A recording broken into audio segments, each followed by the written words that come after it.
Bueno, bienvenidos, buen día para aquel que nos salude. El día de hoy vamos a arrancar ya con la última unidad del cursado, ¿sí? La semana pasada estuvimos viendo toda la parte que nos había faltado de batería y la parte de planta de tratamiento de crudo, ¿sí? Y hoy día vamos a ver la unidad número 16, que ya es la última, ¿sí? Eso no quiere decir que termine el cursado hoy, va a terminar dentro de 2 clases porque vamos a hacer unos repasos, ¿sí? La semana que viene vamos a hacer un repaso de todo lo que es producción 2 y ya va a ser el último video que grabemos y subamos a YouTube. Y ya después, eso va a ser para que hagan la autoevaluación. Y ya la otra semana vamos a hacer el último repaso de todo lo que es perforación y producción, muy por encima, para ya dejar más o menos listo el panorama para el examen final, ¿sí? Así que bueno, como decía, el día de hoy ya vamos a ver el último tema, planta de tratamiento de efluentes, ¿sí?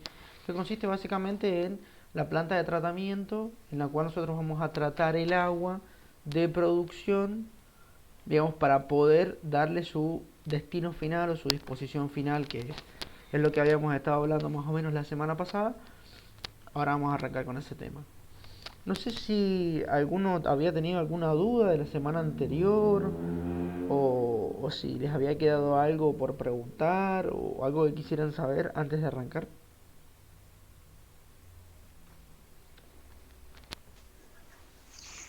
Por mi cuenta no, Bien, creo que me saqué todas las dudas. bien, buenísimo. Bueno, entonces arrancamos directamente, ¿sí? Eh, Como decía, la planta de tratamiento de efluentes consiste básicamente en eso, en tratar los efluentes. Pero, ¿qué son los efluentes? Simple. Nosotros dentro de la industria le llamamos efluente a aquel fluido que básicamente no sirve, es un fluido de desperdicio. Para nosotros, en el mundo petrolero, el fluido de desperdicio, por así decirlo, el fluido de purga, va a ser el agua, ¿sí? Ya que el agua no tiene un interés comercial, no nos interesa venderla al agua, ¿bien? Pero recordemos que parte del agua viene con el petróleo y también parte del agua meto yo en los tanques para poder sacarle las sales al petróleo. Así que agua tengo, ahora tengo que tratar de darle una disposición final, ¿bien? Ahora les voy a explicar un poquito esto de la disposición final. Pero primero que nada, hablar un poquito del agua en sí. El agua, ustedes ya supongo que sabrán que básicamente cubre alrededor del 80% de la superficie terrestre, si entre el 70 y el 80%. Es el fluido que más abunda, pero no siempre es el mismo tipo de agua. Bien, y sacaban de hecho una pequeña clasificación, si observan. Primero que nada el agua dulce, que es el agua que consumimos nosotros, que trae minerales, sales y demás, pero en concentraciones de 1000 ppm, que significan 1000 partes por millón. Es decir, que cada 1 millón de partículas de agua tenemos 1000 partículas de sales, minerales, etcétera, ¿sí? O sea que es poca la cantidad, ¿bien? Es bastante poca.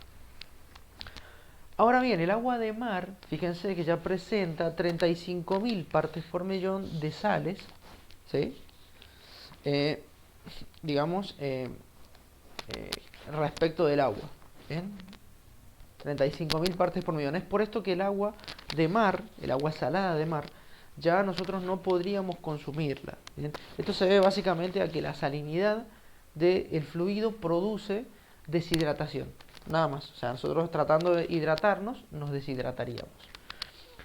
Pero ahora observemos el agua de producción. Bien, el agua de producción, el agua que sale con el petróleo, tiene alrededor de 200.000 partes por millón de contaminantes y sales. Bien, eso es un problema.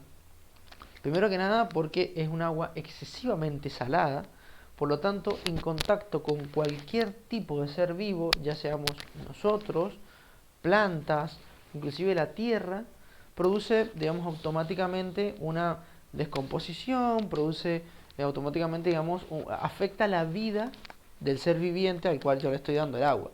Si nosotros tomásemos este agua, no solo nos deshidrataríamos, sino que también contraeríamos varias enfermedades debido básicamente a la alta concentración de metales pesados, podríamos consumir inclusive uno que otro material radioactivo. Entonces, es un agua un poco jodida, para decirlo de alguna manera. Es un agua un poco peligrosa, ¿sí? Es por eso que el agua de producción no puede tirarse sobre la tierra, porque automáticamente produce la muerte de todas las bacterias que están en la tierra. Y yo no sé si ustedes sabían, pero la tierra es fértil gracias a la excesiva cantidad de bacterias que tiene, ¿sí? Si no tuviese bacterias, la tierra no es fértil. ¿Bien? Bueno, como dice ahí, fíjense, el agua siempre forma soluciones. ¿Qué significa esto? Que por lo general tiende a disolver todas las cosas. Bien, yo cuando le agrego algo al agua, lo disuelve, ¿sí? A todo, ¿eh? A todo. Estamos hablando desde la sal en el agua hasta el Fernet. O sea, si ustedes agarran una botella o sea, un vaso de Fernet con coca y le echan hielo, ¿qué pasa? Automáticamente el hielo se derrite y me empieza a aguar todo. ¿Por qué? Porque el agua entra en solución. El agua automáticamente se mezcla con el resto de los fluidos. Hay una serie de fluidos con los que no se puede mezclar, por ejemplo con el aceite, pero eso ya es toda la parte de emulsiones que ya lo vimos anteriormente. ¿Qué pasa con el agua de producción? El agua de producción no solo trae sales, ¿sí?, sino que también trae, fíjense, sólidos en suspensión, es decir, arenas, arcillas, minerales, trazas de petróleo residual. ¿Qué significa esto de trazas de petróleo? Bueno, si bien nosotros separamos el agua del petróleo en el tanque cortador y el excedente lo separamos en el tanque lavador, parte del agua sale con un poco de petróleo. Esa es la traza de petróleo de la cual estamos hablando. Y además, ¿sí?, esto trae gases que suelen ser dióxido de carbono, ácido sulfídrico, ¿bien? Estos gases que los trae dentro de ella, los trae solubilizados, que me producen altas oxidaciones, grandísimas oxidaciones, y además materia orgánica. El agua suele traer materia orgánica viva, es decir, bacterias vivas. Estas bacterias por lo general son anaeróbicas, es decir, que no pueden respirar oxígeno, sino que respiran otras cosas. No recuerdo ahora qué respiran, pero no respiran oxígeno. En caso de entrar en contacto con el oxígeno, estas bacterias mueren, ¿sí? Son las bacterias, ¿recuerdan estas que hablábamos al principio del cursado, la primera clase que les comenté? Las bacterias que generan el petróleo. Bueno, son las bacterias anaeróbicas. Si bien, obviamente, se van a ir muriendo a lo largo de los millones de años, pero se reproducen, entonces hay un alto contenido de bacterias. El agua que yo trato, fíjense lo que dice acá, debe eliminarse de los circuitos, sí o sí, es obligatorio. A ver, ¿a qué me refiero con eliminarse de los circuitos? Simple, muy simple. Yo tengo X cantidad de volumen de agua, son miles y miles de litros, que no los puedo tener almacenados en tanques. Imagínense los pozos que producen 30 o 40 años y todo, desde los 40 años de producción, siempre produjo 50% de agua. Imagínense la cantidad de agua que tendríamos en la superficie, ¿sí? Por eso dice que hay que eliminarla del circuito. Yo no puedo almacenar el agua de manera indefinida, ¿sí?, en la superficie terrestre, porque primero que nada tendría que hacer tanques gigantescos y en segundo lugar no tengo espacio para poder almacenar toda esa agua. Es por eso que se le tiene que dar una disposición final. ¿A qué me refiero cuando digo disposición final? Bueno, es darle un espacio definitivo en el cual voy a albergar el agua y no la voy a tocar nunca más en la vida, ¿sí? Pasa más o menos con la basura urbana, para que se den una idea, ¿sí? Pero en la basura urbana, ustedes sacan la basura de su casa, la dejan en el canastito o en un container, donde sea, y luego pasan los recolectores y se la llevan. Pero no es que se la llevan y hacen magia y la desaparecen.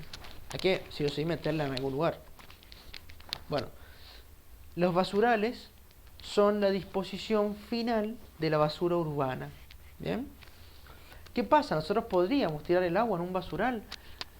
No se puede.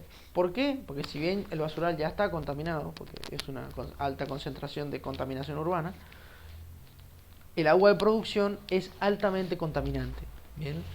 Y se tiene que tratar como un residuo peligroso. no es el mismo tratamiento el que tiene la basura urbana, o los desechos urbanos, vamos a decirle, que el desecho peligroso. Dentro de los desechos peligrosos nosotros tenemos agua de producción petrolera, tanques con petróleo, ¿sí? Fluidos contaminantes, como por ejemplo uranio y todos esos elementos. Entonces hay que dar la disposición final adecuada para su, digamos, alta peligrosidad. Bien, ¿hasta acá me van siguiendo? ¿Vamos bien? Sí, profe. Bien, ¿alguna duda? No. Bien, seguimos entonces. Entonces, ¿qué pasa? Existen varios métodos de disposición final en el mundo petrolero que se han ido, digamos, descubriendo con los años. Tenemos métodos superficiales, que obviamente todos consisten en verter el agua en la superficie, y métodos subterráneos, que consisten en meter el agua en un pozo. Primero que nada vamos a ver los métodos superficiales. Hay 4 métodos conocidos, o eran los más utilizados hasta hace un tiempito. Dentro de estos métodos tenemos en primer lugar la percolación. La percolación consiste básicamente en tirar el agua al suelo y que el suelo la absorba, ¿sí? Es así de simple. Eso es la percolación. No tiene digamos, nada de moderno, ¿sí?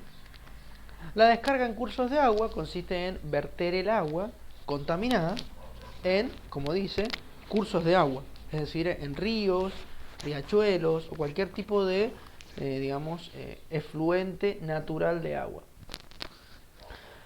No les mencioné, quería mencionarlo de manera general para los métodos superficiales, pero vamos a ir hablando de cada uno mejor. La percolación obviamente que es muy contaminante, ¿sí? En primer lugar porque el agua al infiltrarse en la tierra va llenando de todas estas sales y todos estos contaminantes a la superficie terrestre, por lo que la deja infértil. No, es una tierra que no puede recibir nuevas plantaciones.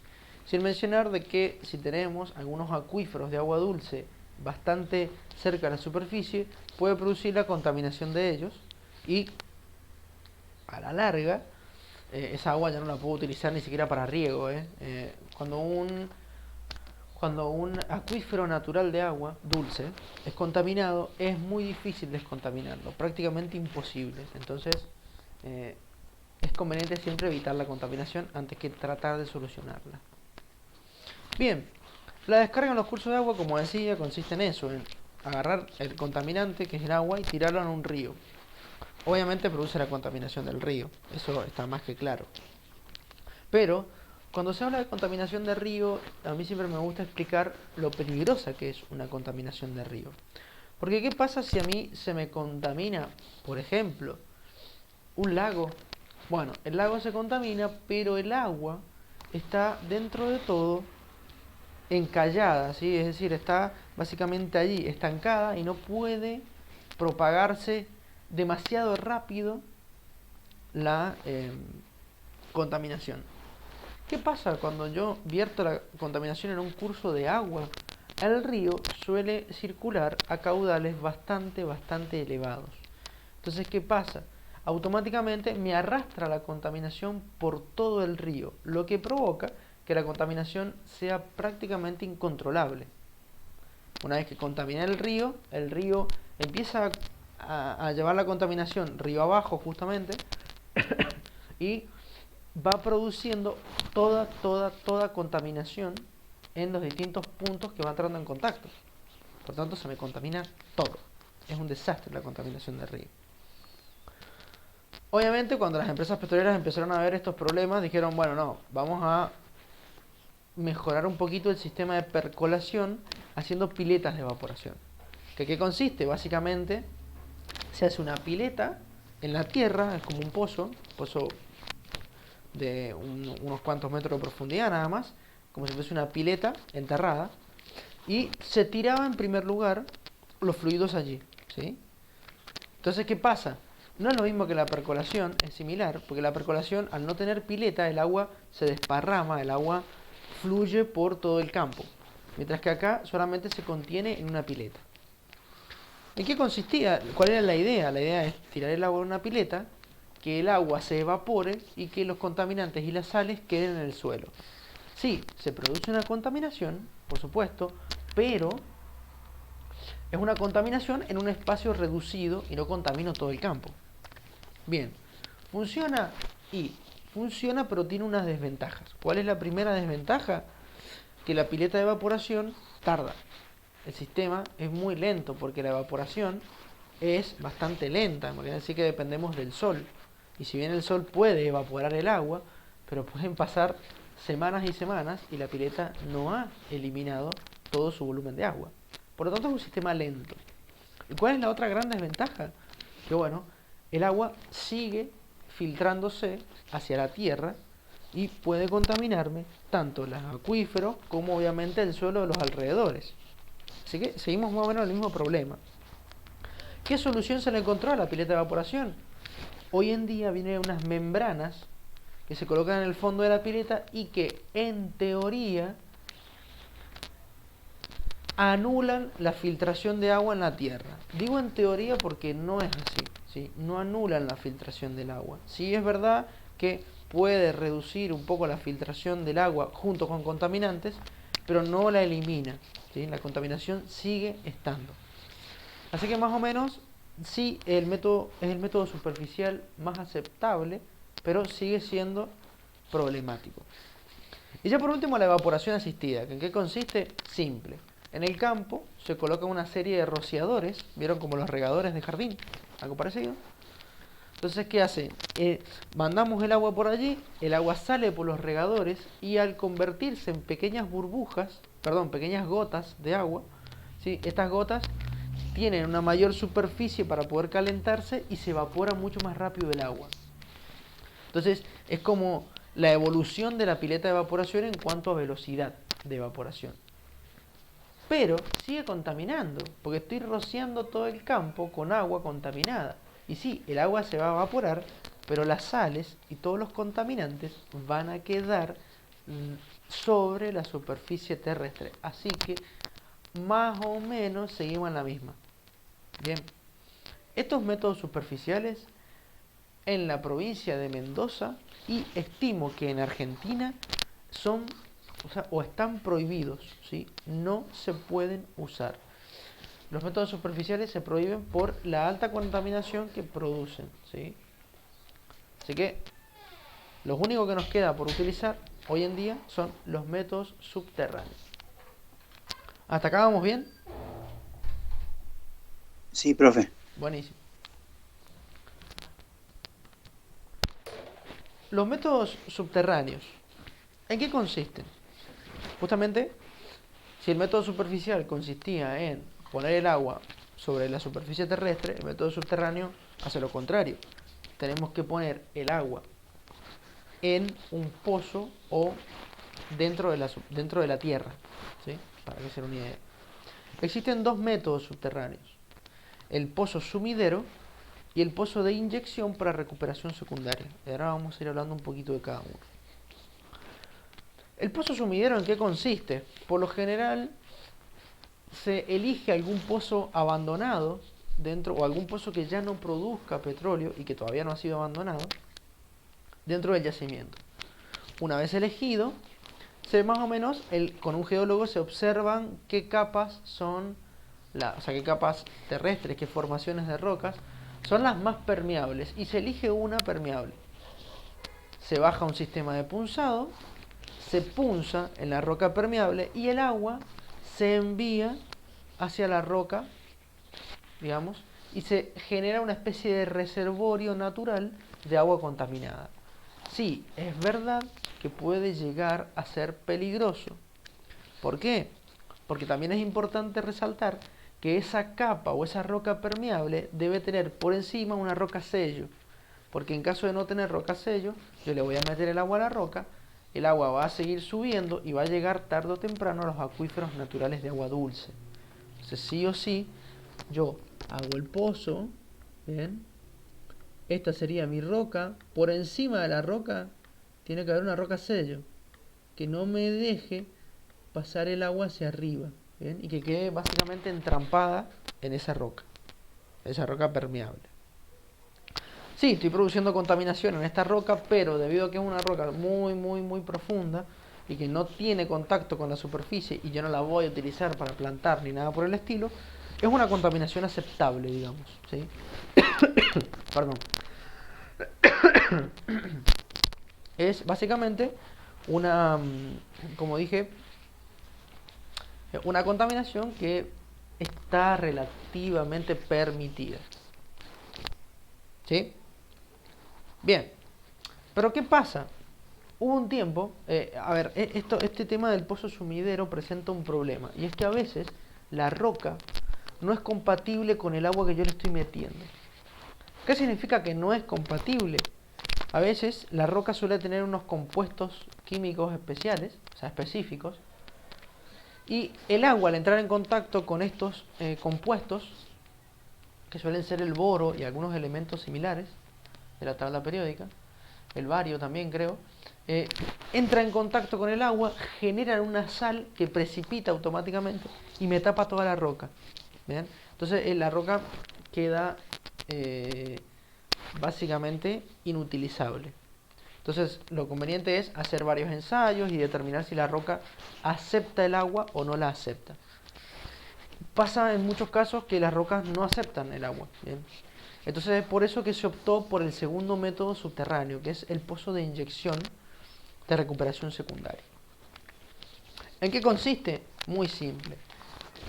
El concepto es el mismo, agarro un pozo de petróleo que actualmente no esté produciendo, pero ahora en vez de meter el agua en, digamos, meter el agua en una roca que yo no conocía y que acabo de descubrir que es permeable, meto el agua directamente en la roca reservorio de petróleo. ¿Sí? Entonces, primero que nada, primera gran ventaja es que la compatibilidad ya la tengo, porque si el agua salió de allí, de esa misma roca, cuando yo la vuelva a meter no va a tener problema. ¿Sí? Me la estoy devolviendo al lugar de donde vino, que es el reservorio de petróleo. Pero ahora bien, esto no solo me favorece la compatibilidad, sino que me favorece la producción.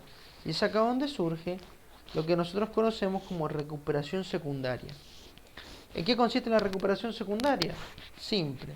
Consiste en inyectar agua a la roca reservorio y esto genera una especie de pistón de agua que me va barriendo con todo el petróleo, me lo va moviendo hacia los pozos productores. Bien, entonces no solo me deshago del agua, sino que, digamos, aumento un poquito la producción. Es como si recuperara la presión que he perdido, básicamente. ¿Esto se entendió más o menos?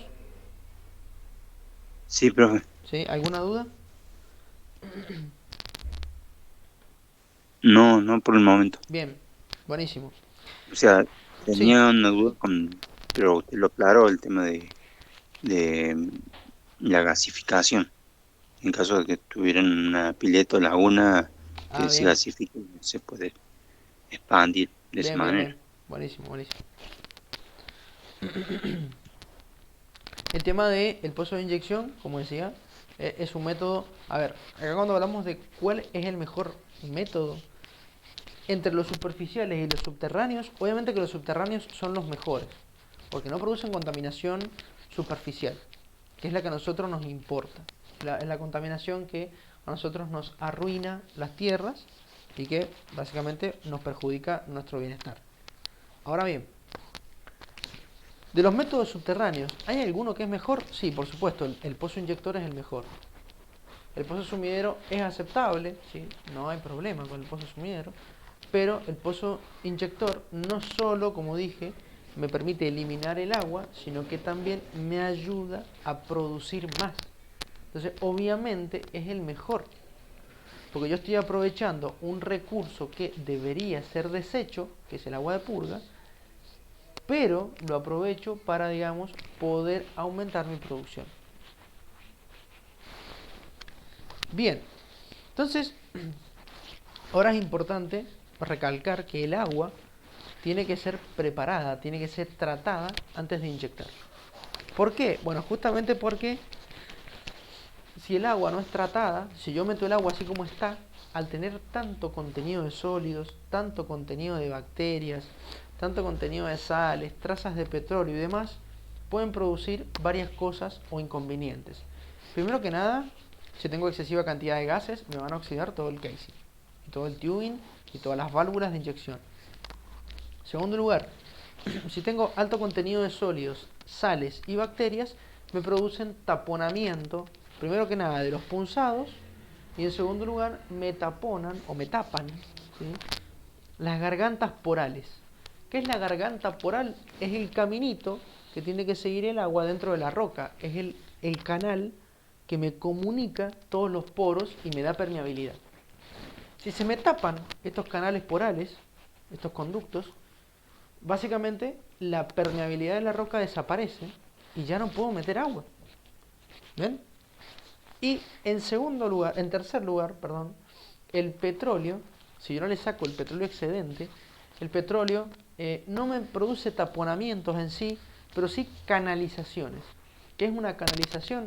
Quiere decir que el agua siempre va a circular por el mismo camino o por las mismas gargantas porales o conductos y no me va a generar un frente de barrido estable, ¿sí? No me va a generar un frente de barrido, digamos, estable. Y imagínense si el pistón, en vez de ser un pistón cilíndrico, en el pistón del auto, por ejemplo, es un pistón que me ocupa solamente un pedacito y no está realizando su trabajo. ¿Se entiende? Entonces, miren la cantidad de problemas que me ocasiona no tratar el agua. ¿Bien? Es por eso que tengo que tratar el agua, ya sea para pozo sumidero como para pozo inyector, para los dos. Porque en los pozos sumideros también se pueden producir taponamientos y demás. O sea, eso, porque las rocas siguen siendo parecidas. Al fin y al cabo van a tener conductos y gargantas porales y demás. Así que bueno, para poder tratar el agua, básicamente podemos dividir la planta de tratamiento de agua en tres partes. Primero, la red de captación. Segundo, el centro de recolección y ya luego las plantas de tratamiento en sí. La red de captación es justamente eso, digamos, los distintos elementos, que son solamente cañerías, los distintos elementos que utiliza el sistema para poder captar, es decir, para poder agarrar el agua, el fluido, ¿sí?, y llevarlo hacia el centro de recolección, que como su nombre lo dice, es el centro que me va a recolectar el agua de todos los demás elementos de batería. Recordemos que el agua no solamente sale del tanque lavador, sino que sale del tanque cortador, puede salir de la planta de tratamiento de gas, puede salir de los tanques de entrega, de los tanques de almacenaje de la planta de la batería. O sea, el agua sale de un montón de lados. Todo eso es captado por las cañerías y recolectado por la pileta API para su posterior tratamiento. Así que lo que vamos a ver ahora es la pileta API, ¿sí? O pileta API. Hasta acá vamos bien, ¿eh? ¿Me van siguiendo? Sí, profe. Buenísimo. ¿Se escucha bien, verdad? Sí, se escucha claro. Buenísimo, buenísimo. Ahí sigo, esperen que estaba tomando agua. Bien, entonces la pileta API. Primero que nada, ¿cuál es la gran función de la pileta API? Eso, lo que les dije hace ratito, recolectarme el agua de todas las partes del yacimiento, ¿bien?, para empezar con su tratamiento. El tema es que la pileta API, ahora vamos a explicar un poquito cómo está hecha, es una pileta de cemento, ¿sí?, de grandes dimensiones, bastante grandes dimensiones, y que está expuesta a la atmósfera. Bien, se expone a la atmósfera en primer lugar para someterla a presión atmosférica, que no se produzca ninguna acumulación de gas y que me varíe las presiones, ¿sí? Por lo tanto, el estar abierta a la atmósfera produce una leve contaminación por la emanación de gases. Eso queda, digamos, eso se sabe, se entiende, y obviamente es bastante cuestionable el tema de que contamine, ¿bien?, pero contamine. ¿Cuál es la función secundaria? O sea, ¿cuál es la otra función de la pileta API? Es separarme en primer lugar parte del petróleo. ¿Qué pasa? Cuando el agua llega a la pileta API, como dije, es una pileta enorme de cemento. Entonces el agua entra por un extremo y tiene que salir por el otro extremo. Entonces este camino lento que hace simula ser un estado estacionario, un estado estanco. Es como si el agua estuviese estancada. No lo está, pero es como si lo estuviese. Entonces, básicamente funciona como un tanque cortador o tanque lavador por medio de la gravedad. Las trazas de petróleo empiezan a subir, mientras que el agua tiende a ir hacia la parte inferior. Eso es por propia gravedad. Entonces la pileta API básicamente lo que hace es no solo recolectarme los fluidos, sino también separarme una gran cantidad de petróleo, ¿sí? El petróleo que se separe de las piletas API va de nuevo al tanque cortador, mientras que el agua sigue su camino hacia las plantas de tratamiento, ya sea abierta o cerrada. Ya vamos a ver cuál es la diferencia. Repito, la pileta API funciona por método gravitacional, ¿bien? Y está abierta a la atmósfera para poder liberar gases y evitar la acumulación de presión. Bien, si bien no acumula mucha presión, pero está expuesta a la atmósfera. Es más, en la imagen creo que se alcanza a ver. Esto que ven acá son nubes, ¿sí? Bueno, no se ve mucho el color verde, pero estos son nubes reflejadas y ese espejo que se ve es negro porque es petróleo. ¿Bien? Tiene petróleo por su parte superior. Bien.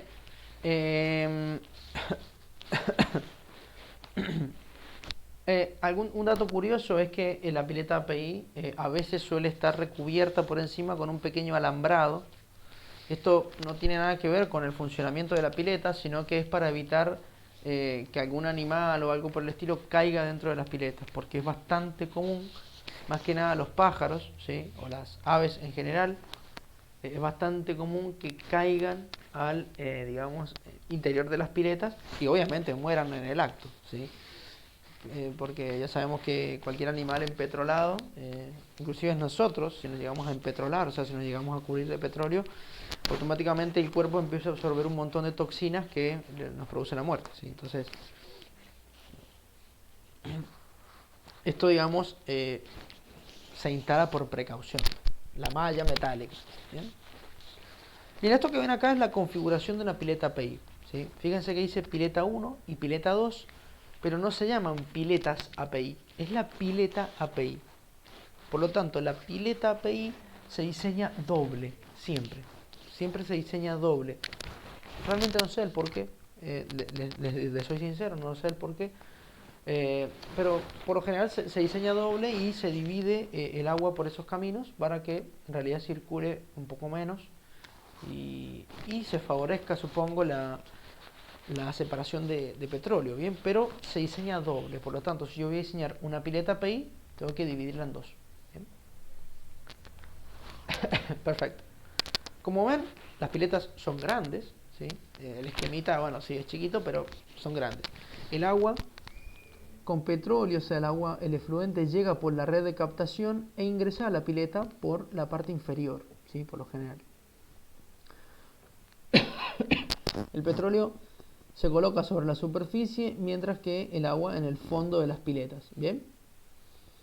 Y el petróleo sale por la parte superior hacia otras pequeñas piletas y de acá se va hacia el tanque cortador, mientras que el agua sale por la parte inferior por unos pequeños, digamos, pequeños tanquecitos de almacenaje que están en los costados, ¿sí? Es como una extensión de la pileta y por ahí se va, digamos, hacia la planta de tratamiento de efluentes. Dato curioso es que las piletas se diseñan dobles y se las sobredimensiona. Es decir, por ejemplo, si yo quiero una pileta para que me sostenga, para que me albergue 1.000.000 de litros de fluido, la diseño para que me albergue 1,5 millones. ¿Bien? Por lo tanto, siempre hay un espacio que está ahí vacío, digamos, un espacio desde arriba hacia abajo, que está vacío, que no se utiliza.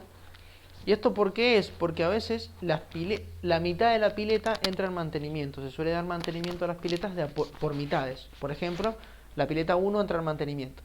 Pero si esta pileta 1 entra en mantenimiento, yo necesito seguir tratando el agua. ¿Y qué hago con todo el agua que entraba a la pileta 1? Bueno, me la recibe la pileta 2. Bien, en estos casos no se diseña una pileta API de backup o de respaldo porque son elementos muy grandes. Entonces lo que se hace directamente es sobredimensionar o hacerla un poquito más grande para que me soporte, digamos, un exceso de fluido en caso de que alguna de las mitades esté en tratamiento. Bien, y es más, es por eso, ahora que recuerdo, que se diseña de doble. Bien, porque si no la diseñara doble, yo la tendría que poner en mantenimiento a toda la pileta y sí o sí necesitaría una de respaldo. ¿Bien? Es por eso que se diseña doble. Ahí está. ¿Quedó más o menos claro? Sí, profe. Bien. El tema es que, bueno, a mi entender, entra más agua de lo que alcanza a evaporar. O sea, justamente por el proceso, ¿no? O sea, es más rápido que la cantidad de agua que va a ingresar, que el tiempo que le va a llevar, justamente que se evapore. Exactamente. Lo que pasa es que la pileta API no es una pileta de evaporación, ¿eh? La pileta API lo único que hace es recolectarme el agua y producir una primera separación entre el petróleo y el agua. Bien. Bien, Lo que se evapora, esos gases que yo digo que se evaporan, es gas metano. O sea, el petróleo, cuando está expuesto a la temperatura ambiente, tiende a liberar gas metano, el gas que consumimos en nuestras casas, ¿sí? Ese gas es el que se libera. ¿Por qué? Porque, a ver, si yo dibujo la pileta de costado, sería algo así, el agua ingresa por acá, yo voy a tener nivel de agua, petróleo por encima, y el petróleo me libera el gas.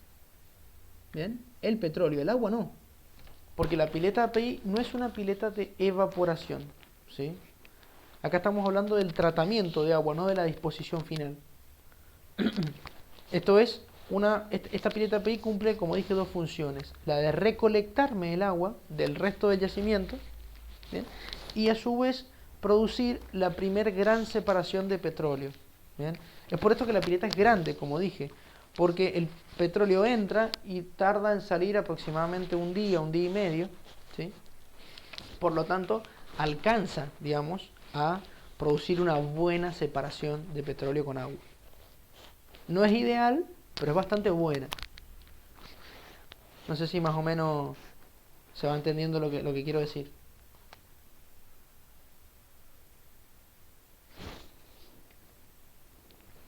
¿Me explico? ¿Se entendió? sí, profe. Bien, bien. Bien, entonces, a ver, evaporación vamos a tener, pero no de agua porque el agua está por debajo del petróleo. Lo que se suele evaporar es el gas metano, ¿sí? Eso sí se evapora, eso sí. Pero, a ver, evapora. Cuando hablamos de evaporación estamos hablando de agua exclusivamente, ¿sí? Pero porque el vapor viene del agua nomás. Pero el proceso de gasificación, digamos, ese cambio de líquido a gas, le pasa al petróleo. Por eso digo que es contaminante. Si fuese vapor de agua no hay problema. El vapor de agua no contamina, pero el gas sí.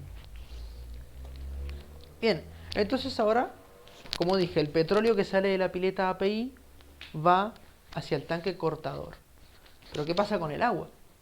El agua va hacia lo que nosotros ya ahora sí conocemos como planta de tratamiento de agua. Bien. Existen dos sistemas, el sistema abierto y el sistema cerrado. Vamos a ver cada uno de los sistemas y por qué se utiliza uno o por qué se utiliza el otro. Bien. Antes de arrancar con el sistema abierto, no sé si tienen alguna duda o algo que me quieran consultar de lo que sea. Me pueden preguntar.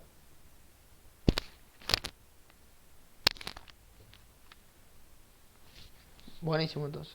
Seguimos. Bien, miren. El sistema abierto tiene la configuración que están viendo allí, ¿sí? Después de la pileta API, o sea, yo acá tengo las piletas API y de la pileta API pasa al sistema abierto, que es todo esto que están viendo en la imagen. Bien. Primer detalle, el sistema abierto tiene tres piletas más. Bien. Ahora les voy a explicar por qué tiene tres piletas más. Luego de las piletas, el fluido sale y se le inyectan unos productos químicos, ¿sí? Que van a servir para básicamente matar algunas bacterias, evitar que se solubilicen las sales y demás. Pase hacia unas bombas centrífugas, va a unos filtros para retirar todo el excedente de sólidos y demás, y de ahí pasa directamente al almacenaje para luego bombearse a los pozos inyectores o pozos sumideros. Esa es la configuración del sistema abierto, básicamente. ¿Bien? El sistema abierto se utiliza, bien, para poder oxigenar el agua. Y ahora les voy a comentar el por qué se oxigena el agua. ¿Sí? Primero que nada, bueno, esas piletas 1, pileta 2, ahora les voy a explicar bien cómo son, pero primero, para que tengan en cuenta, son como unas piletas API, no son iguales, pero son parecidas, pero mucho más chiquitas. Son unas piletas chicas que sirven para poder, digamos, oxigenar el agua. Es por eso que el sistema abierto se llama abierto, porque está expuesto a la atmósfera. La pileta está abierta, como la pileta API, ¿sí? Están abiertas. Entonces, ¿qué pasa? El agua permite el ingreso de oxígeno. ¿Para qué quiero que ingrese oxígeno al agua? Para que me mate las bacterias. Recordemos que las bacterias son anaeróbicas, o sea que no pueden respirar oxígeno. Por lo tanto, si yo le meto oxígeno libre, es decir, oxígeno respirable, se mueren. Y eso es lo que quiero. El sistema abierto se utiliza cuando tengo excesiva cantidad de bacterias. ¿Bien? Cuando el agua sale con muchísimas bacterias, utilizo un sistema abierto. El tema es, ¿por qué tengo dos piletas? La 1 y la 2. Simple. Porque si bien la pileta API me separó gran parte del petróleo, todavía sigue quedando bastante. Entonces, si yo pusiese una sola pileta, tendría una capa gorda de petróleo en la superficie que no me va a dejar entrar el oxígeno al agua. Por lo tanto, no se oxigena y no me mata las bacterias. Entonces, la pileta 1, ¿para qué está? Básicamente, sí, la idea es que oxigene, pero por lo general no lo hace, sino que lo que hace es separar el excedente de petróleo que aún me queda. ¿Bien? Entonces, de la pileta 1 se separa el excedente de petróleo, se pasa el agua a la pileta 2 y si bien tiene un poquito de petróleo, ya no se forma una capa gruesa, sino que se forma una capa muy fina, por la cual el oxígeno puede entrar en contacto con el agua, me lo oxigena y me mata las bacterias. ¿Bien? ¿Esto se va entendiendo? ¿Hasta acá se entendió? Sí, profe. Bien. Porque hay una pileta 3. Esta pileta 3 sí es de respaldo, ¿sí? Esta pileta 3 me permite almacenar el fluido mientras las otras piletas están en mantenimiento, la 1 y la 2. Bien. Una vez que están en mantenimiento, se pasa todo el fluido nuevamente a las piletas, se trata y de ahí se sigue, digamos, el bombeo. Pero en la pileta 3 está como de respaldo por las dudas. Fíjense que después de pasar por las piletas, se le tienen que agregar unos productos químicos, como dije. Algunos productos químicos suelen ser inhibidores de disolución, es decir, yo lo agrego y evito que el agua me solubilice las sales, haciendo que precipiten para que después queden dentro de los filtros, ¿sí? Y que no se vayan con el agua. Y lo segundo es que, si bien el oxígeno me mata las bacterias, el oxígeno me puede oxidar las cañerías, así que es bueno y a su vez es malo. Entonces tengo que agregar lo que se conoce como inhibidor de oxígeno. Es un elemento que básicamente me captura las partículas de oxígeno y no deja que me oxiden las cañerías. Esto es importante porque si no, el oxígeno empieza a oxidarme todas las cañerías. Y eso es un problema. Entonces, sí o sí, cuando ocupo un sistema abierto, tengo que agregar inhibidores de oxígeno. ¿Sí? Bien. Fíjense acá, voy a decir lo mismo. Como el sistema es abierto, presenta contaminación, ¿sí? Debido a la presión atmosférica y a la temperatura propia de la atmósfera, se produce la evaporación de gases como el dióxido de carbono, ácido sulfídrico y metano. Y esto me produce contaminación. El dióxido de carbono ya sabemos que afecta a la capa de ozono. ¿Bien? El gas metano también afecta a la capa de ozono y el ácido sulfídrico es tóxico. ¿Sí? Cuando digo tóxico me refiero a que un par de minutos de exposición al ácido sulfídrico producen hemorragias internas y paro respiratorio. Bien, estamos hablando de un gas muy peligroso. El ácido sulfídrico se caracteriza por su olor a huevo podrido. Si alguna vez han olido huevo podrido, tiene ese olor. ¿Bien? Así que en un pozo petrolero, si se siente olor a huevo podrido, hay que sonar la alarma. En un pozo petrolero, en un yacimiento, en refinería, en todos lados. Hay una alarma especial para ácido sulfídrico. ¿Bien? No sé si alguna vez han ido a alguna refinería, pero por ejemplo acá en Mendoza la refinería tiene una planta de tratamiento de ácido sulfídrico. Al petróleo le retiran el excedente de ácido sulfídrico, lo tratan y se comercializa el ácido sulfídrico porque sirve, tiene digamos uso industrial. ¿Bien? Pero la gente que trabaja en esa planta trabaja con máscaras, con detectores de ácido que lo llevan colgado, entonces si le empieza a sonar, quiere decir que están muy expuestos al ácido sulfídrico. Como dije, máscaras de oxígeno y demás. Es peligroso, es bastante peligroso. Bien, ¿quedó claro más o menos? ¿Alguna duda?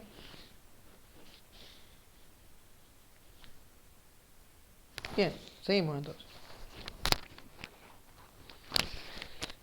La pileta 1 y 2, ¿sí?, del sistema abierto se llaman piletas coalescentes o también piletas decantadoras, como le quieran llamar. ¿Sí? Que básicamente lo que hacen es eso, hace que decante el agua y se separe del petróleo, es su función principal. Como son piletas chicas, ¿sí?, son piletas que también suelen ser de hormigón, ¿bien?, o en su defecto de metal, ¿sí? Eso depende del yacimiento, pero son piletas chicas, ¿sí? Lo bueno de que sean piletas de metal es que después ya las puedo mover. Las piletas de hormigón, mucho no se pueden mover, ¿sí? ¿Qué pasa? Como la pileta es chica, yo no puedo meter el agua por acá, ¿sí?, y que me avance derecho hasta allá, porque básicamente tarda poco en avanzar por la pileta y nos produce una buena separación. Entonces, para aumentar el largo efectivo de la pileta, para aumentar el tiempo de residencia, que se llama, del fluido dentro de la pileta, se colocan estas placas de hormigón que ven acá. Estas son placas de hormigón. ¿Qué hacen? Simple.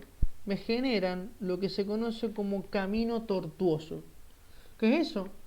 Generan un camino así, miren, un camino tipo zigzag. Entonces el agua tiene que hacer todo este camino para poder salir recién por acá, ¿sí?, o por acá, que sería lo ideal, salga por acá.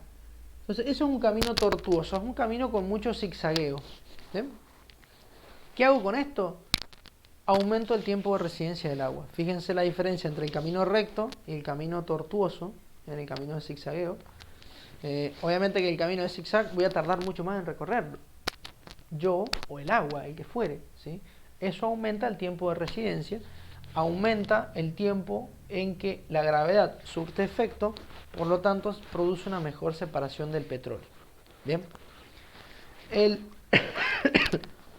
la salida de agua se da obviamente por la parte baja de la pileta. Siempre el agua sale por la parte de abajo y el petróleo sale por la parte de arriba. Esto es siempre, porque el agua que está más abajo es la que tiene menos petróleo y el petróleo que está más arriba es el que tiene menos agua. Siempre es así. Y el petróleo sale por lo que se conoce como el caño chupador. ¿Bien? Es un caño que tiene forma de G invertida. Supongamos que esta es la pileta, ¿sí? Y el caño tiene, acá estaría el nivel, ¿sí?, y el caño tiene esta forma, ¿sí? Tiene esta forma. Entonces el petróleo cae al interior del caño y se retira por la parte del costado, como ven acá. ¿Bien? Este petróleo que acabo de sacar de las piletas coalescentes tiene que ir al tanque cortador, igual que con la pileta API. ¿Por qué al tanque cortador y no al tanque lavador? Porque yo le tengo que separar todavía un excedente de agua que suele llevar bastante agua, este petróleo que saco de acá. Entonces lo tengo que volver a la pileta, a la zona de batería, ¿bien? Para que el agua salga, el agua se separe. Si lo meto al tanque lavador, estoy metiendo un petróleo de muy mala calidad al tanque lavador. El tanque lavador funciona con petróleos con 3 a 5% de agua como máximo. Ya si le meto este petróleo, tal vez va a un 40% de agua y ya no es conveniente, ¿sí? Si bien no es mucho petróleo, por lo tanto tampoco es mucha agua y no me produciría una gran contaminación del fluido, Cuando hablo de contaminación no hablo de contaminación ambiental del fluido, sino una contaminación, o sea, ingresa un fluido que parece ajeno, o sea, un fluido que no es correcto. Lo conveniente no sería enviarlo ahí, sería enviarlo hacia el tanque cortador y hacer bien las cosas, digamos, hacer un buen tratamiento. Todo el petróleo que sale de la planta de tratamiento de efluentes tiene que ir a parar, sí o sí, al tanque cortador. ¿Bien? Y bueno, ya está. Una vez que pasa el agua de la pileta 1 a la pileta 2, ya el contenido de petróleo ha disminuido. Sigue habiendo, obviamente, pero ha disminuido bastante. Y ya con eso, digamos, lo que hacemos es, ahí recién empieza a actuar el ingreso de oxígeno, digamos, esta succión de oxígeno de la pileta, esta exposición y, obviamente, la muerte de las bacterias. ¿Sí? Empiezan a haber cadáveres de bacterias en todo el agua. No se ven a simple vista, pero están. ¿Bien? Perfecto. Entonces, como dije, una vez que me ingresa mucho oxígeno a estas piletas, tengo que inyectarle una serie de químicos, como por ejemplo inhibidores de oxígeno. ¿Sí? Repito la palabra, inhibidores de oxígeno, para evitar que se produzca una oxidación excesiva del sistema.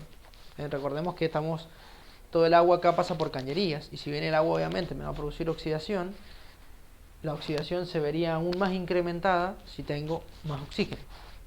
Porque justamente la oxidación no es que se llama oxidación por casualidad, se llama oxidación por eso, porque la produce el oxígeno, se produce por digamos, un robo de electrones ahí, que es bastante común del oxígeno. Hasta acá vamos bien, ¿eh? ¿Hay algo que no se haya entendido? Sí, profe, vengo bien, por lo Bien. menos. Ahora sí. Perfecto. Bien, y después tenemos los filtros. A ver, el filtro es como cualquier filtro que ustedes hayan visto, ¿sí? Desde... a ver, los filtros, ¿vieron los filtros de agua? Estos que ponemos en nuestras casas a veces, para sacar el agua sin tanta suciedad y demás. Es lo mismo, el filtro es similar, ¿sí? Tenemos la entrada de agua por la parte superior, ¿sí? Los filtros siempre se ingresan por la parte superior. El agua baja, va a dejar todos los contaminantes y todos los elementos innecesarios en el lecho del filtro, y vamos a sacar el agua limpia por la salida del mismo. ¿Bien? Por la salida del filtro. El lecho del filtro, ¿de qué está hecho? Valga la... parece redundancia, pero no lo es. Hay dos tipos de lechos. El lecho de cáscara de nuez y el lecho granulado. ¿Sí? Acá los tienen bien. Cáscara de nuez y lecho granulado. Ustedes se preguntarán, ¿por qué se llamará lecho de cáscara de nuez? Muy simple, porque tiene cáscara de nuez. Listo. Bien. El lecho de cáscara de nuez consiste en cáscara de este fruto seco molido. ¿Bien? Se suele mezclar a veces con cáscaras de almendras, cáscaras de avellanas, cáscaras de pistachos, cáscaras de muchos frutos secos. ¿Sí? ¿Por qué? ¿Cuál es la particularidad? Ahora les comento. Las cáscaras de estos frutos secos son unos elementos muy porosos, ¿bien? Con una superficie muy irregular. ¿Qué es lo que produce esto? Produce que cuando el agua pase y entre en contacto con estas cáscaras, las cáscaras se adhieran a la suciedad y me produzca una limpieza del fluido, ¿sí? Parece mentira, parece algo así como que cuando se lo estoy comentando, les estoy diciendo, me estás jodiendo, cáscara de nuez, ¿en serio? Sí, son los filtros más efectivos, eso es lo mejor de todo, ¿sí? Son filtros súper efectivos, ¿bien? Y que son los más utilizados dentro de la industria para poder producir la limpieza del fluido. ¿Cuál es la gran desventaja de este lecho? Que es muy caro, es carísimo, ¿sí? Las bolsas de cáscaras de nuez para los lechos de los filtros salen caras, porque obviamente no es la cáscara de nuez que yo pelo las nueces en mi casa y después se las vendo a un yacimiento petrolero. Tienen un tratamiento especial para poder optimizar su trabajo, ¿sí? Inclusive un proceso de secado y demás, que va, digamos, aparte de todo lo que de todo lo comestible del fruto seco, ¿bien? Inclusive se suelen partir en algunos pedazos especiales con dimensiones especiales para poder generar mayor superficie de contacto y de esa manera poder absorber la mayor cantidad de contaminantes posibles. ¿A qué voy con contaminantes? Recordemos, el agua todavía sigue trayendo un poco de petróleo, todavía trae sales y todavía trae los cadáveres de las bacterias, porque no es suficiente matar las bacterias.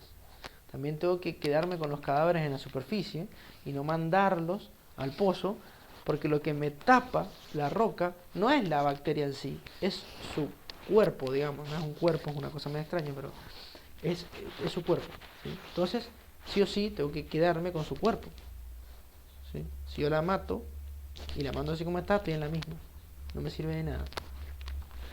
Entonces, el lecho granulado, ahora para pasar al otro lecho, funciona igual, pero en vez de tener cáscaras de frutos secos, que suelen ser... A ver, yo cuando digo frutos secos, quiere decir que puede ser cualquiera, pero el más utilizado es la nuez porque es la que presenta la mayor absorción. ¿Bien? El resto no lo presenta. Por eso la cáscara de nuez es la más usada. Que se puede mezclar con un 20% de cáscara de almendras o de frutos secos en general para poder abaratar un poco los costos. Pero si es 100% cáscara de nuez, mejor. Y el lecho granulado consiste en básicamente un filtro hecho con distintos tamaños de rocas. ¿Sí? Es decir, tengo desde la roca fina en la superficie, acá arriba, rocas finas, tamaño de arcilla, luego tamaños de arena y ya por último tamaños de grava o estos cantos rodados. La grava es, digamos, este grano de mineral bastante gruesito, ¿sí? Más o menos son esos los tres tipos de grano que se utilizan para un lecho granulado. Cumple la misma función, ¿sí? Con la superficie de la roca o del pequeño grano de arena, y por el proceso de adsorción se quedan pegadas las suciedades, ¿sí? Fíjense que dije proceso de adsorción, no absorción. Es con D, adsorción. Es un proceso digamos, de pegamiento por superficie, ¿sí? El contaminante queda pegado a la superficie de contacto del filtro y ya está, ¿sí? No es que lo absorba, no, queda pegado y nada más. Eso es el proceso de adsorción. Es un proceso que se da entre dos superficies. Entonces, por eso, por absorción, queda ahí directamente pegado y ya está. ¿Bien? Se va siempre, obviamente, el agua ingresando por la parte superior y saliendo por la parte inferior del filtro, ya sea de cáscara de nuez o granulado, cualquiera de los dos. Ahora bien, dato curioso, ¿qué pasa cuando el filtro, cuando todo su lecho está sucio? Porque no es que nunca se ensucia el lecho, no, obviamente que mientras más contaminantes se vaya quedando el lecho, más contaminado está y ya no funciona igual que al principio. No es lo mismo utilizar un lecho nuevo, recién puesto, que un lecho que ya lleva unas semanitas andando, ¿sí? Obviamente que ya está muy sucio el lecho y no realiza el mismo trabajo. Entonces, ¿qué hago? ¿Compro un lecho nuevo? No es necesario. Los lechos se pueden limpiar. Bien, es por eso que, si volvemos al dibujo, van a ver que en la zona de los filtros hay dos. Miren, uno, dos. Bien, ¿por qué? Porque siempre funciona uno y el otro está en mantenimiento, ¿sí? Entonces se van cambiando de manera cotidiana, o sea, tal vez cada 4 o 5 días se cambian para realizar la limpieza de uno y el otro, ¿sí?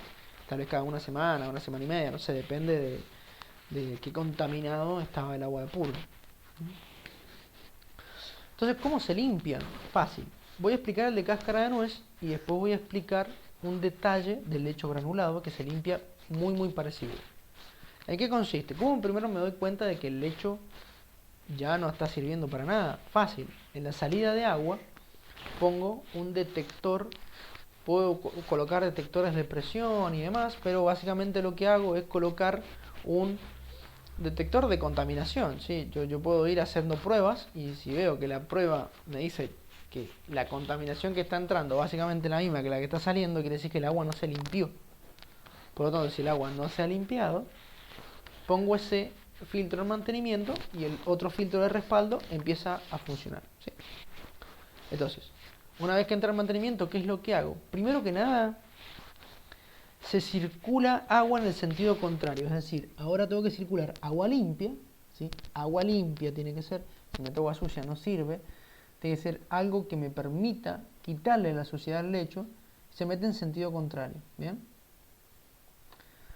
Al meter en sentido contrario, obviamente ahora el agua va a tratar de arrastrar la suciedad, pero no lo va a arrastrar de la mejor manera, ¿sí? Porque parte de la suciedad sigue pegada al lecho. Entonces, ¿qué es lo que se debe hacer? Se le pone un diferencial de presión. ¿Qué significa esto? Le meto presión al lecho y al meterle presión se empiezan a agitar todas las cáscaras de nuez. ¿Bien? Al agitarse y se empiezan a golpear unas con las otras, se empieza a desprender toda la suciedad y el agua ahora sí la puede retirar. ¿Bien? Son básicamente 4 pasos, pero yo se los he reducido en esto, ¿sí? Consiste en, repito, agitar el lecho para que se desprenda la suciedad y después limpiarlo en sentido inverso con agua limpia, ¿sí? Agua, por lo general, dulce limpia, ¿sí? ¿Qué pasa en el lecho granulado? El lecho granulado tiene un problema y es que yo no le puedo aplicar el diferencial de presión porque el lecho sí o sí tiene que tener el orden que les dije. Arriba los granos finos, en el medio los granos intermedios y en el fondo los granos gruesos. Si yo le meto presión, se me va a empezar a mezclar todo el lecho granulado y va a terminar cualquier cosa. Y ya el proceso de filtrado va a ser de muy mala calidad. Entonces, el lecho granulado sí se puede limpiar, pero sin agitar el lecho. Por lo tanto, se tiene que limpiar muy lentamente, con un curso de agua muy lento que no me desestabilice o que no me desacomode las distintas partes y los distintos tipos de grano, que no me los empiece a mezclar. ¿Bien?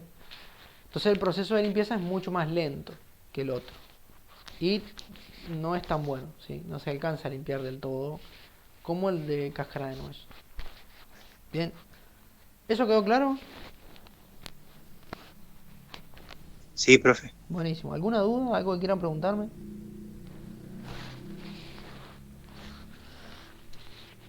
Buenísimo. Nada, entonces.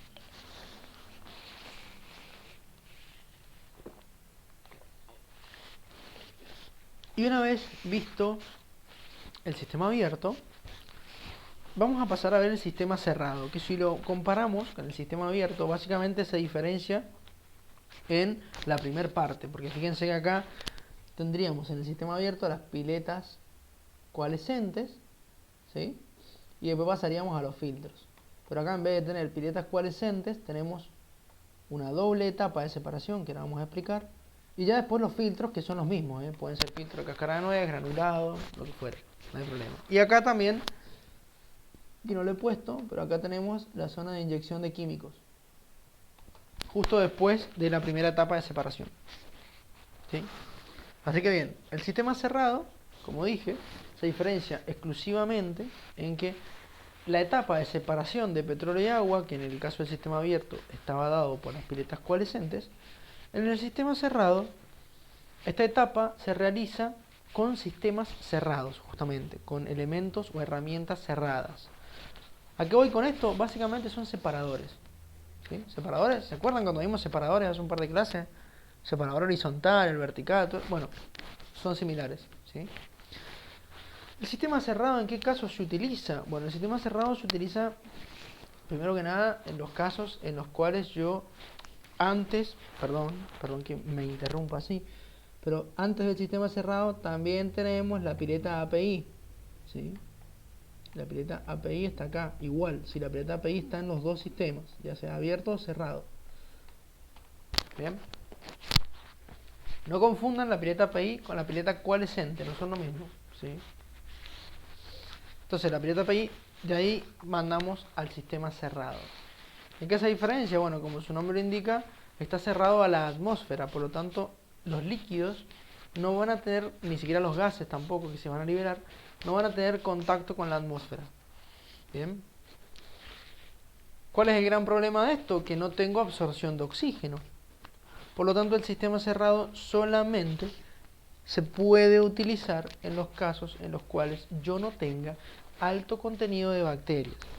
Si yo tuviese mucho contenido de bacterias anaeróbicas, no puedo utilizar el sistema cerrado, no me conviene. ¿Bien? Este conviene solamente cuando tengo bajo contenido de bacterias. Una de las grandes ventajas del sistema cerrado es que no produce contaminación ambiental, porque está cerrado. Y otra de las grandes ventajas es su tamaño. Las piletas coalescentes, a pesar de ser más chicas que las piletas API, son piletas grandes. ¿Sí? Estamos hablando de piletas de aproximadamente 30 metros. ¿Sí? La pileta API es mucho más larga, muchísimo más larga. Pero bueno, si supongamos que la pileta coalescente más chica me dirá unos 15 metros, sigue siendo mucho. ¿Sí? Mientras que un separador puede ser un separador de unos 4 o 5 metros de grande. Entonces, el sistema cerrado es mucho más chico. Si yo tengo un yacimiento chiquito, en el que un sistema abierto no entraría, lo conveniente sería colocar un sistema cerrado, a pesar de que tuviese un alto contenido de bacterias, digamos. Ya si la pileta coalescente no me entra, y no puedo hacer nada. Tengo que agarrar, digamos, cualquiera de estos sistemas. El sistema de cerrado, en vez de tener las dos piletas, tiene dos tipos de separadores. ¿Sí? El primero, que se llama los separadores de separación primaria, también llamado skimmer. El skimmer es un separador horizontal, trifásico. ¿Bien? Ya con eso, o sea, no hace falta explicarles más, ya lo hemos visto. ¿Sí? Un separador horizontal, trifásico, me va a separar el agua por un lado, que va a proseguir hacia la segunda etapa de separación. El gas me lo va a mandar hacia, ahora fíjense que no se libera la atmósfera, se manda hacia la zona de tratamiento de gas. Y el petróleo, vuelve otra vez hacia los tanques cortadores, eso siempre. ¿Sí? Funciona igual que un separador trifásico. ¿Sí? Una gran ventaja del sistema cerrado es que puede trabajar con altas presiones. Bien, esto a veces es ventajoso y a veces no. Si bien venimos de la pileta API que trabaja a presión atmosférica, se puede aumentar la presión con una pequeña bomba para trabajar a alta presión, porque se produce una separación, digamos, no mejor, pero un poco más detallada. ¿Sí? Puede trabajar a alta presión, no tiene ningún tipo de problema. Y ya, en segundo lugar, la etapa de separación secundaria. Esta etapa de separación se da en unos separadores que ya son un poco más grandes y que tienen una forma como la que ven ahí, si lo veo de costado. ¿Sí? Es como una especie de pentágono medio extraño. ¿Sí? Un pentágono irregular, ¿sí? medio extraño. Que cumple la función básicamente de generar una buena separación de líquidos. ¿Sí? El sistema, esto se llama unidad de placas. El sistema tiene una serie de barreras acá, en donde el fluido choca, y luego tenemos unas barras adicionales, ¿bien?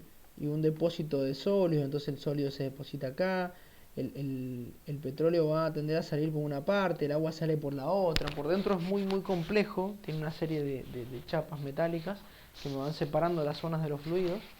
Entonces produce una muy buena separación, es una muy buena separación, porque de esa manera la forma en la que ha sido construido, ¿bien?, genera que el agua casi no entre en contacto con el petróleo después de que se separó.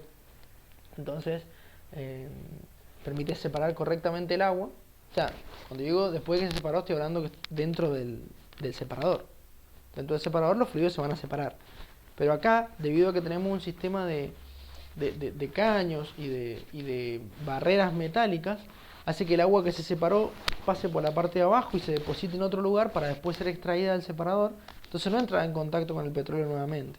Mientras que en el separador horizontal está todo junto ahí. ¿Sí? Si bien vienen separadores horizontales que permiten separar los fluidos dentro y después sacarlos, pero los más baratos son otros. Y permite tener una buena separación de los sólidos. Una vez que el agua sale del sistema de placas, pasa por los filtros como siempre, ¿bien?, como se explicó anteriormente. ¿Sí? Y luego hacia la zona de almacenaje para poder para poder inyectarlo. ¿Sí? Antes de los filtros, no olvidé mencionarlo, tenemos la inyección de químicos. Acá se vuelven a inyectar básicamente los mismos químicos que en el caso anterior. ¿Bien? En primer lugar, obviamente tengo que inyectar químicos que me permitan evitar que el agua me solubilice o me disuelva las sales. Y en segundo lugar, no inyecto un químico en sí, sino que tengo que inyectar oxígeno. ¿Por qué? Porque si bien puedo tener bajo contenido de bacterias, sigo teniendo bacterias. ¿Sí? Entonces, lo ideal es inyectar un poco de oxígeno para que este oxígeno me mate las bacterias.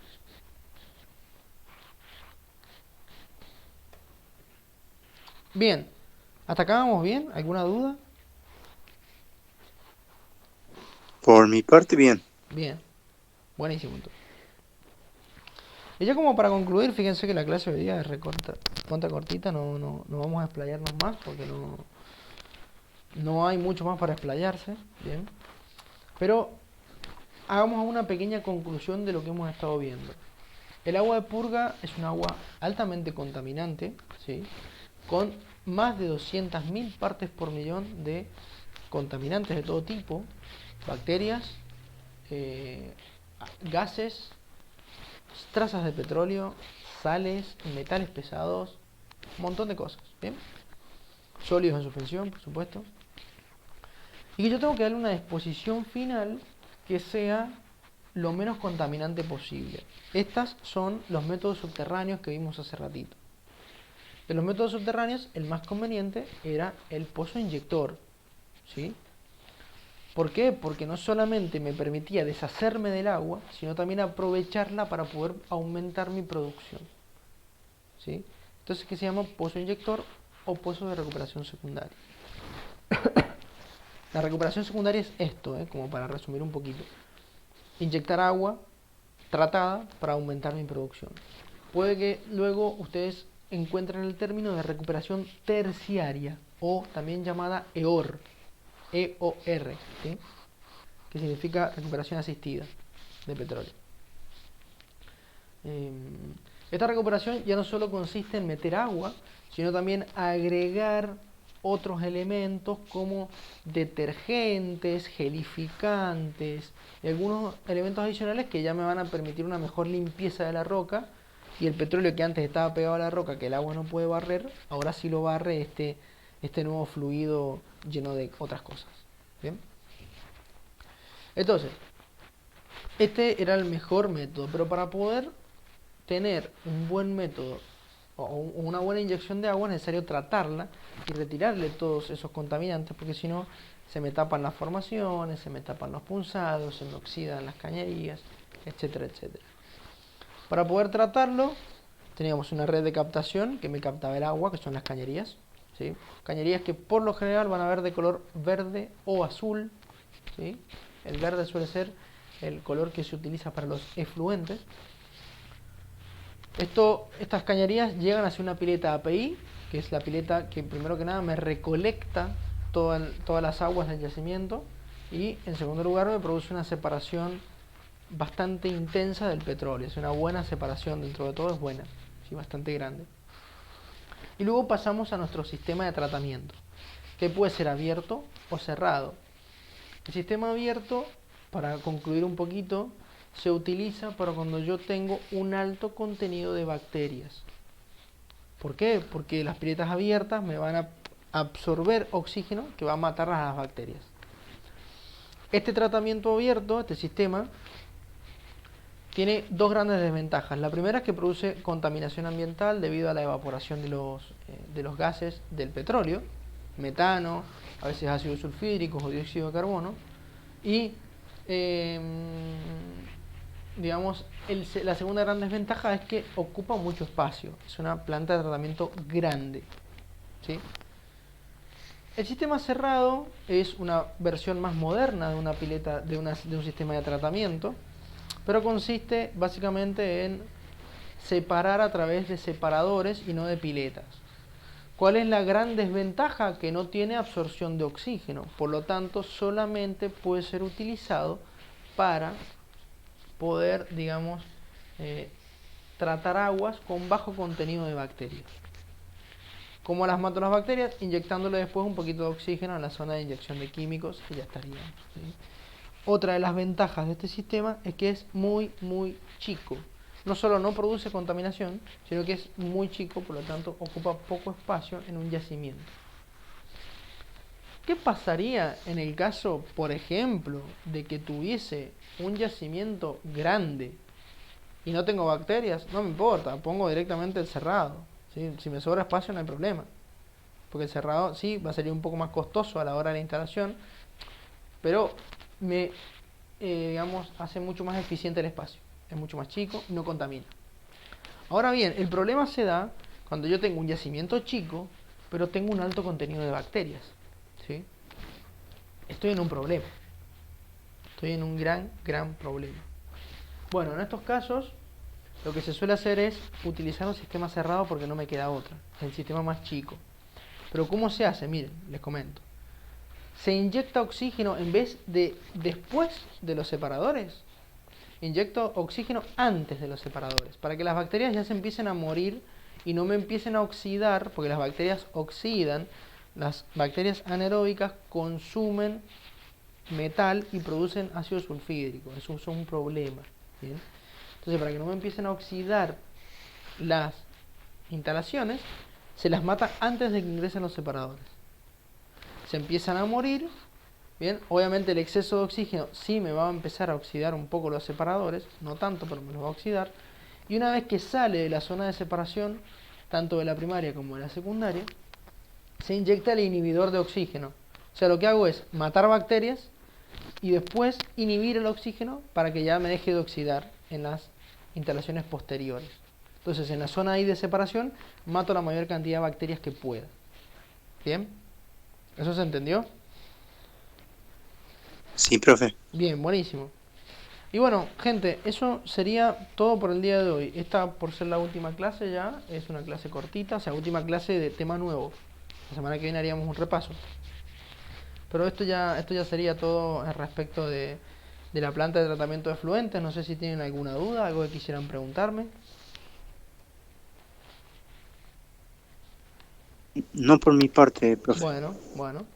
Entonces, si no hay dudas, ahí en la unidad número 16 tienen un cuestionario. No recuerdo el número del cuestionario, pero si van a la unidad 16 lo van a tener. Y ya vayan repasando, si quieren, estas 5 unidades que vimos de producción 2, que la semana que viene vamos a hacer un repasito porque van a tener la autoevaluación que va a durar 2 semanas como siempre, ¿sí? Van a tener 2 semanas para poder hacerla. Y ya después haríamos un repaso general de perforación y producción 1, muy rápido, para que, digamos, puedan estar preparados para el final, que sería dentro de posiblemente un mes más o menos. Así tienen tiempo de estudiar. Ok. Así que bueno, gente, si no tienen consultas ni nada, nos estaríamos viendo la semana que viene a la misma hora como siempre. Está bien. Que tenga un buen fin. Muchísimas gracias, igualmente. Que la pasen bien.